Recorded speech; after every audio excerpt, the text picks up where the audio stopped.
I wanna be a producer with a hit show on Broadway. I wanna be a producer.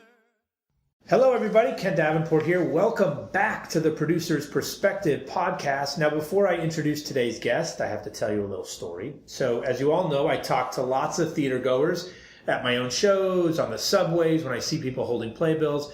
And the other night I approached a couple from Georgia who I saw holding a playbill, and they said they were in town seeing some shows. And I asked them what shows they were seeing, and they said, oh, we've seen 3 shows. We saw Book of Mormon. Yes, you hear the laughter already. You know what's coming. Book of Mormon, Something Rotten, and Aladdin. And they, of course, they love them all. And what do all 3 of these shows have in common? Well, all 3 were directed and choreographed by the man who is here to talk to you today. Welcome to the podcast, Tony Award winner Casey Nicholaw. Welcome, Casey. Thank you. Hi, everyone. Now, I swear that is an absolutely true story, and thank God she loved them, because it really would have been a Thank bummer. God. Yeah, I wouldn't have let you start with that. We really liked 2 of them. 2 of them were so good. It is crazy, though, when you think about it. You have these 3 real mega $1-million club shows on Broadway right now. You have a bit of a divining rod for finding these hits as well as making them into hits.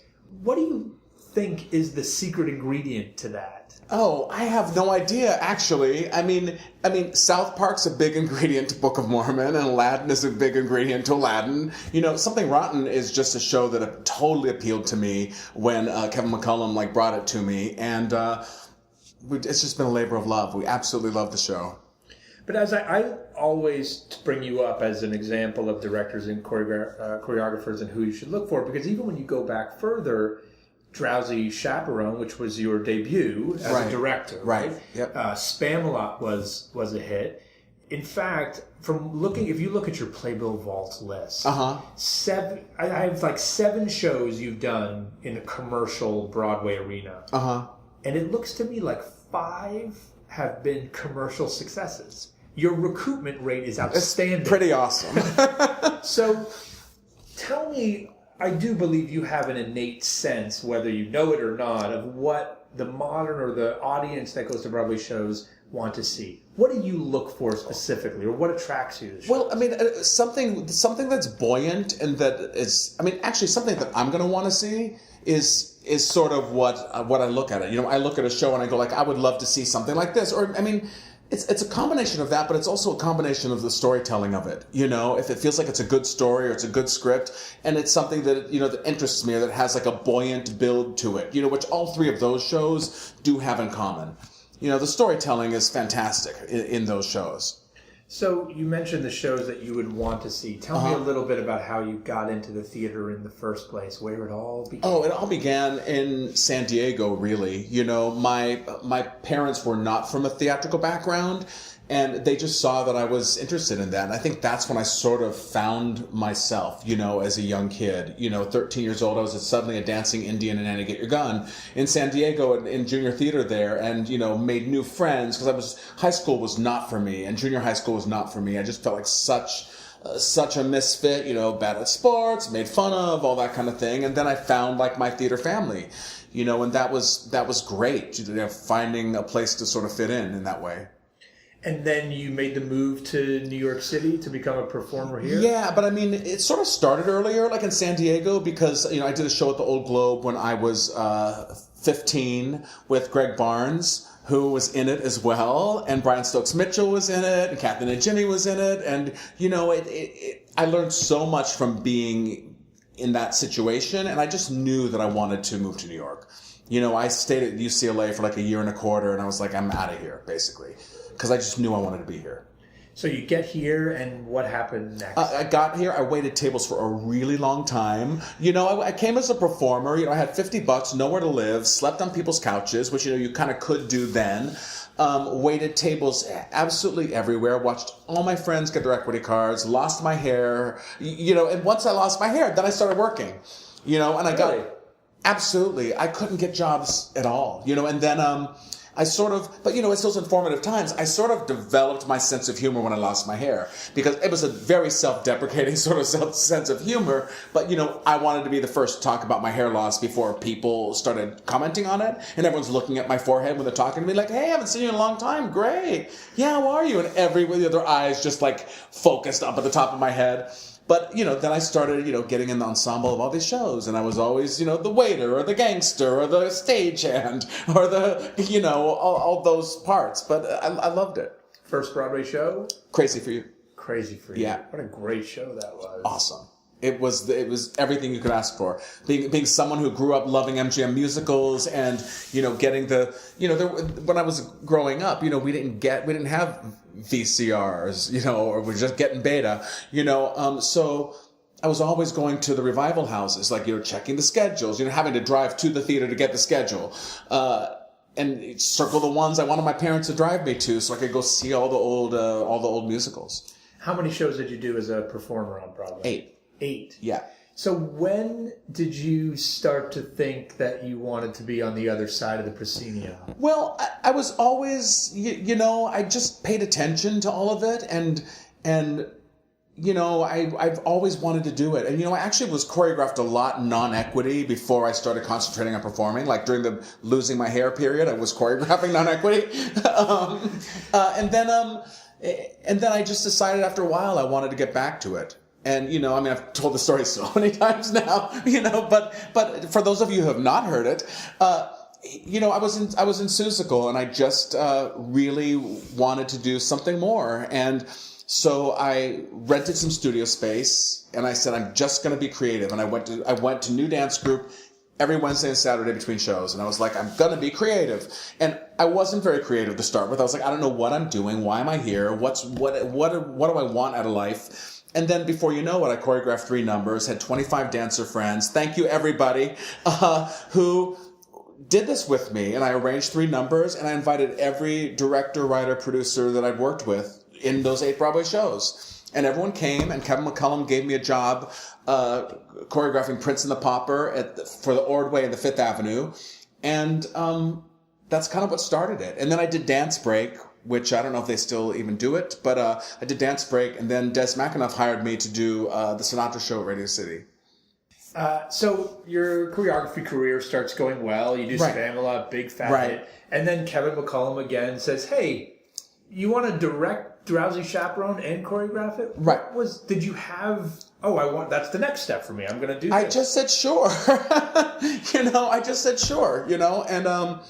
And then it happened. I met with the writers of Drowsy the morning after Spamalot opened. And then they were like, you want to do this? I was like, yeah. And you jumped right in. Were you nervous about it? I was nervous. I mean, it was a very different show then. When I came on board, I knew I loved it, and it made me laugh and stuff. But, it didn't have the physical production that the Broadway show ended up having. It wasn't set in someone's apartment. It was a chair on the side, and there were like 6 doors, and people came in and out of the doors and did these sort of period songs while the man in chair, basically deconstructed it all. But they were doing that show with very little money, so that was their set. In their heads it probably was, but we made it a real physical place to then sort of disappear into this musical theater world. So that brings up an interesting question, is when do you like to start working on these new shows? I like getting in as soon as I possibly can. When I got involved with Drowsy, they'd done it in Toronto already, and then they did, the enamped 45-minute version of it, and then they brought me on board and changed it a lot. We changed it a lot. We cut like 6 songs right off the top, moved all kinds of stuff around, made it, they hadn't really, they'll be the first to tell you, they hadn't really thought about the dance element in that way because there wasn't a dance element, really.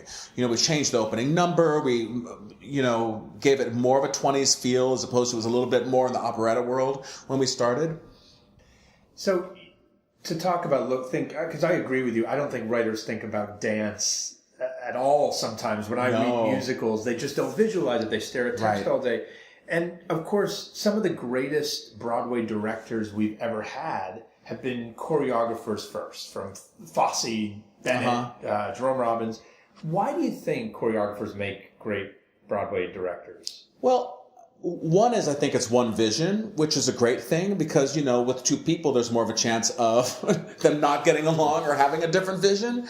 And, a musical has to move literally with pace, and so I think a choreographer knows pace well and is able to keep things moving, especially for me, the shows that I've been doing, the comedies, it just has to go. And there's like a natural build that has to happen in a musical. And I think that a choreographer is also very helpful with the transitions. So someone who's directing and choreographing can move things literally more quickly.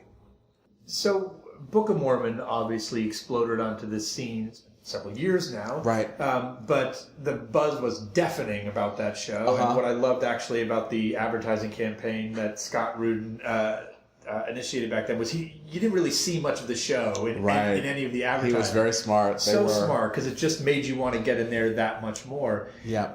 When you did the workshop with that, there was a workshop, because it was supposed to go to New York Theater Workshop first, I think so. I actually was brought on pretty late because they'd been working on it for like 5 or 6 years, and then I was brought in as new eyes, and then we did a lab like 4 weeks after I got hired, or 3 weeks after I got hired, and then it went to Broadway from there. At the final performance of the lab, did you know what it would become? Were you like, oh, this is going to be special? We knew we had something special. Yeah. Absolutely. I didn't know it when I started for sure, and I was also petrified, so I didn't know. And this is people that had been working on it already, and I was really nervous about it all. But then you just got this feeling, and also it was that sort of feeling that when I had friends come to the workshop, they said afterward, "Oh my God, that was amazing! I loved it." And then they texted me later that night, "That I can't stop thinking about that." And then 2 days later, calling me and saying, "I just have to say, I have not stopped, so I still have that song stuck in my head, or I still am thinking about this moment." So that's 3 times friends are as opposed to someone just going, "That was cute," or "That was sweet." Cute is fun. Cute or sweet. It's the worst. You know what? It's the worst. It's absolutely the worst. I just want someone to say, "That was so funny." I did a show. Or I loved it. Yeah, I did a show off Broadway several years ago, and I always hang out at the entrance of the theater, and I heard like 4 people say it was cute after the 3rd preview, and I was literally like, "Nope, not going to make it." Yeah, totally. Shows don't make it on cute. You need much more passionate word of mouth. So tell me a little bit about your process. You get a call, and you're like, "Hey, we want fresh eyes on Mormon," or we get a call about Drowsy Chaperone. Right. What's the first thing you do? Are you a research guy? Do you go to your studio? Well, it depends which hat I'm wearing. If I'm wearing the director hat or the choreographer hat. If I'm wearing the director hat, it's all about the script to start with. So getting the storytelling right, deciding which songs are going to build just as strongly as the script builds. Because the song structure is so important in it. It has to build, and there has to be the right, ballad next to this, or we got 3 ballads in a row, so it's just going to tank here. It really is dictated by that, I think. And I all the time deal with writers. We were talking about this the other day as we were working on Tuck, that, writers say, "Well, it's an energetic scene, so it sort of acts like a song." No, it really doesn't. It really doesn't. If there's not a song in it, it doesn't act like a song. People they know. It's like 3 pages song, 3 pages song, 3 pages song is like, the encores rule. And also, it's a pretty good rule to follow anyway, because then if you've got 13 pages in between 2 songs, the show's going to lag. It totally is. And you have to figure it out. You have to restructure it somehow. Where was I? There's always a moment in a show where you go, like in Aladdin, actually. We didn't have we suddenly realized we don't have a production number in the middle of Act 1. And we need one. And we completely changed Babcock, Omar, Aladdin, Kassim, which was just a small, cute number with the 4 guys. And it just didn't go anywhere. And it was like song number 3 in the show. And so we pulled it out and we moved it and made it a giant production number in the middle, so that we had major ensemble buoyancy in between Arabian Nights and Friend Like Me. So let's talk about Aladdin a little bit, which is obviously a big fat hit here. But when you did the tryout in Toronto, there was all this scuttle like, "Ooh, maybe it's not working. Maybe it's not working." And maybe it's a turd. Yeah. I love your bluntness. I would never say that. But honestly, I was saying, I was like, this can't be a turd, this can't be a turd, I just kept saying that. And it was feeling like that. And everyone just completely rallied. And, I went into killer mode. And, I kept talking to Natasha Katz. And I'm like, I'm going into killer mode now. She's like, all right, go killer. And Tom and Anne, everyone were so supportive of it and saying, this is what we need to do. Because I suddenly I know what to do. And they're like, do it. And we all worked together, and it was a really supportive atmosphere, and we were able to just really, Chad, everybody was just champs, and like, let's beef the jokes up. Let's cut numbers. We gave numbers to other people. The whole thing about Aladdin was that it was originally conceived, as this sort of musical theater movie that ended up being an action adventure. And part of the conceit of the musical theater part of it was that Babcock, Omar, and Kasim narrated the whole story.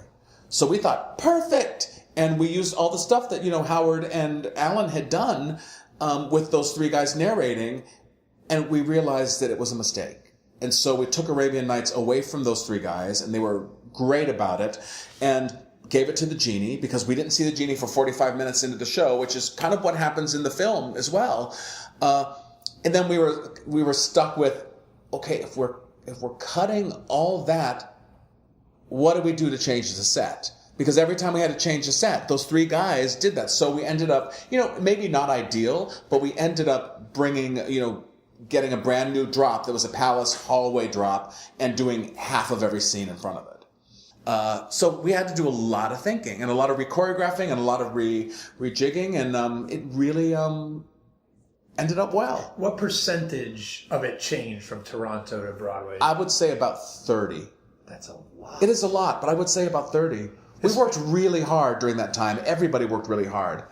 Every department. I wrote a blog a long time ago that I think where creative team members earn their stripes is during a preview period or during a tryout, because people don't realize that you're working under the confines of stagehand hours and scenery. You had a set built. It wasn't like you were going to trash it and build a whole new one. Yeah.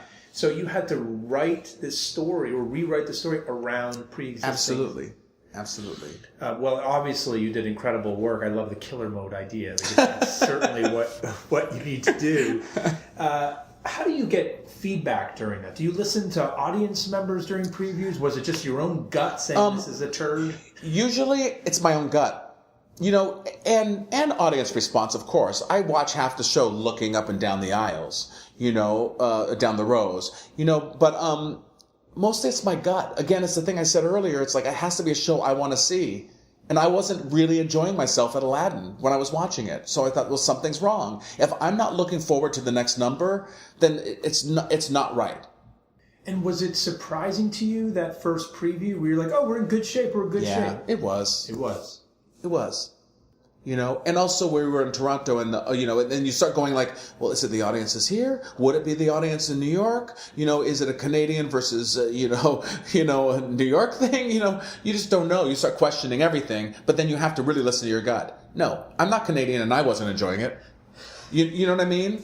There were so many moments I loved in it, but we all knew it, and I think we all felt it. And you could sort of tell.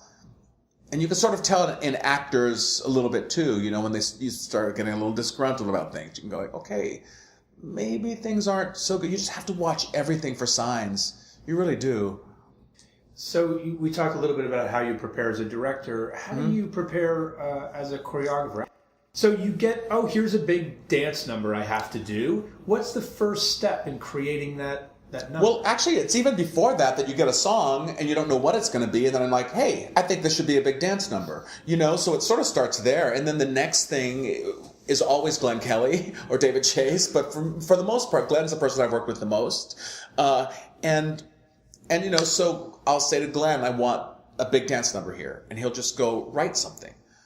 And then we'll start working together. I'll say, oh my God, I love this part of it. And he inspires me so much. I mean, he is just one of the unsung heroes of bringing all the shows that I work on to life.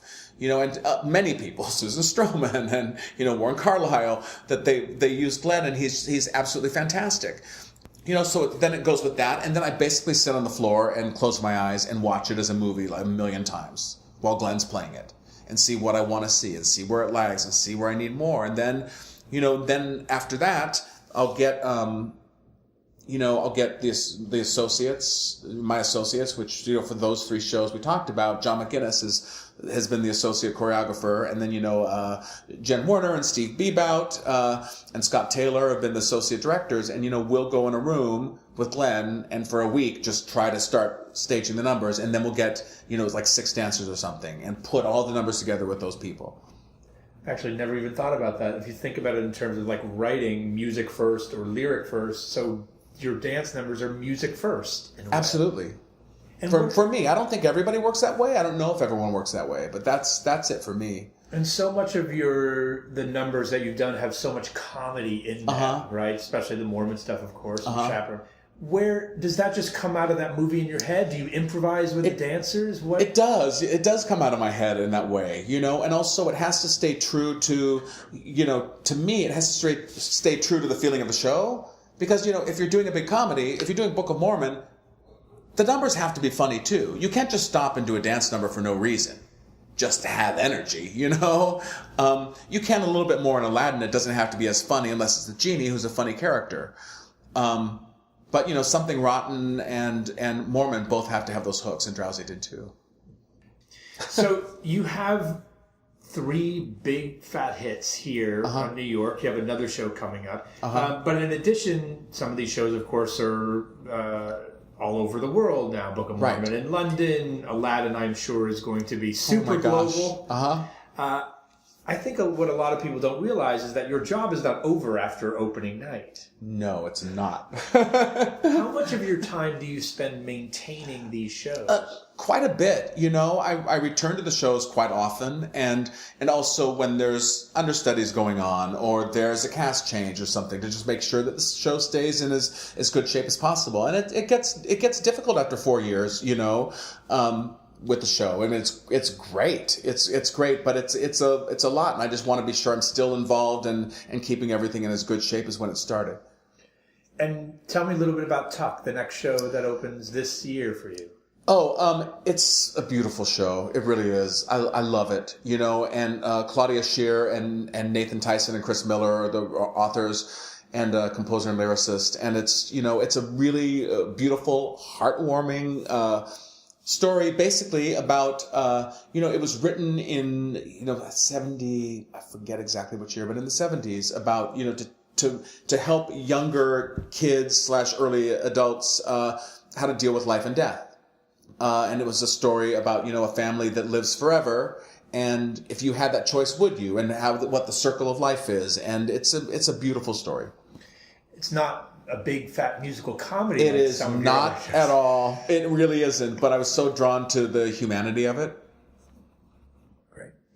Now, what else is coming up for you? I had John Breglio on this podcast a few weeks ago, and he broke the news that you'd be doing Dreamgirls in London with us. Correct.